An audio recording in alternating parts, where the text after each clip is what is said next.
Assalamualaikum warahmatullahi wabarakatuh. Sebelumnya perkenalkan, nama saya Ivan Zarni. Saya dari kelompok 23 tutorial statistika 2. Di sini saya akan mencoba menyelesaikan tugas mingguan modul 2 yaitu uji hipotesa.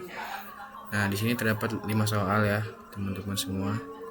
Di sini ada 5 soal yang dimana 4 soalnya dikerjakan menggunakan Word, nomor 5 digunakan menggunakan software RStudio.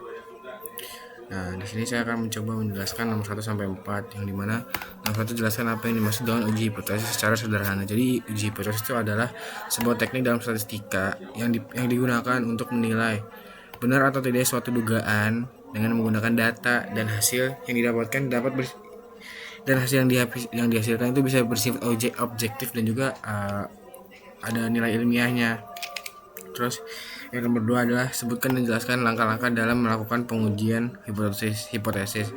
Langkah-langkah yang pertama itu kita menentukan hipotesis 0 atau H0 dan hipotesis alternatif yaitu H1 yang biasanya H0 menyatakan tidak adanya perbedaan atau pengaruh dan H1 menyatakan adanya perbedaan atau pengaruh.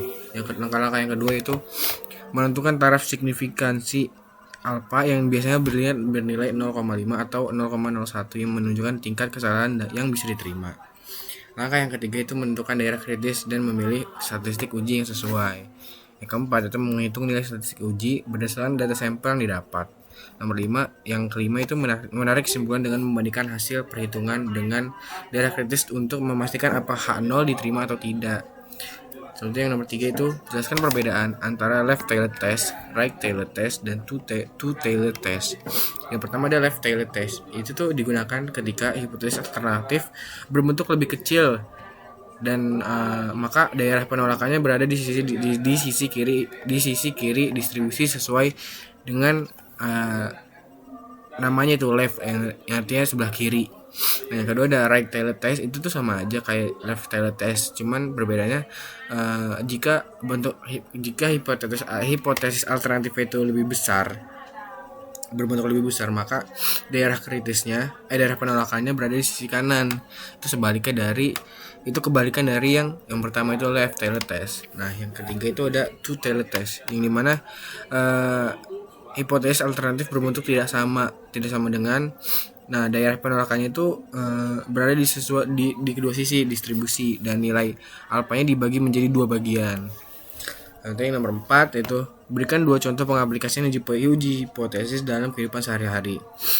Nah, yang pertama itu pengujian waktu pengiriman. Sebuah perusahaan ekspedisi menetapkan rata-rata waktu pengiriman paket adalah 2 hari. Kemudian dilakukan pengujian terhadap beberapa sampel pengiriman untuk mengetahui apakah rata-rata waktu pengiriman sebenarnya masih sesuai dengan standar tersebut atau tidak.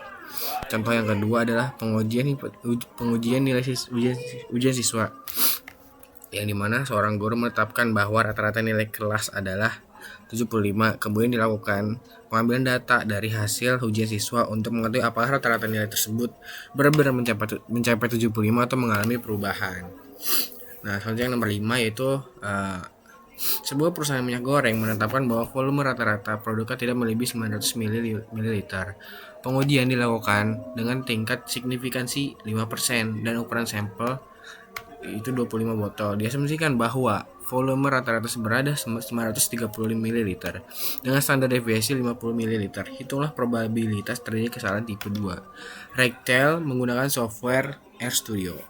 Nah, di sini kita akan beralih ke software RStudio ya. Di sini juga saya sudah membuat sintaksnya ya, teman-teman.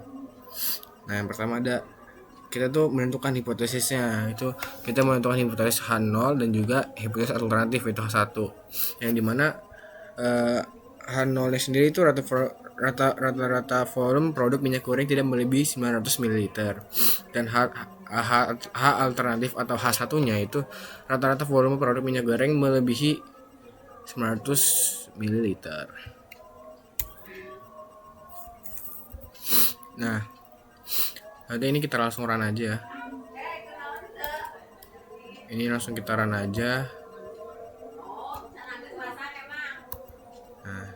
Nah, selanjutnya ini kita menginput data yang diketahui pada soal.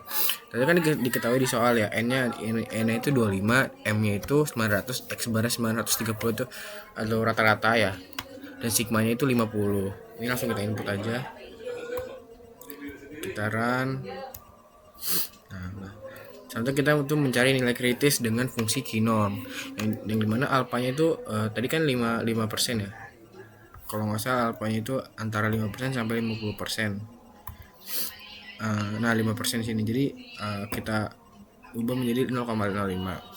Sebenarnya selanjutnya ada z alfanya itu kinorm sama dengan itu sama 1 dikurang alfa.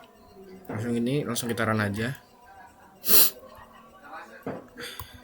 Nah, di sini sudah terlihat hasilnya yang dimana nilai kritisnya yaitu 1,64 sekian. Selanjutnya kita menghitung batas kritis rata-rata sampel untuk menerima H0. Langsung kita run aja, dimana M ditambah Z alpha dikali dengan sigma dibagi dengan ini N. Langsung kita run aja.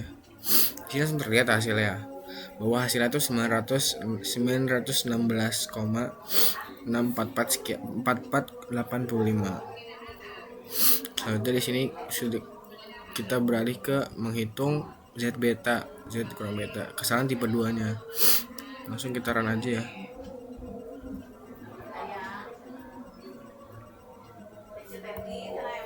Nah, di sini sudah terlihat bahwa Z betanya itu kesalahan tipenya 2 nya itu adalah 0,08768 sekian, yang dimana probabilitas gagal menolak 0 padahal 1 benar.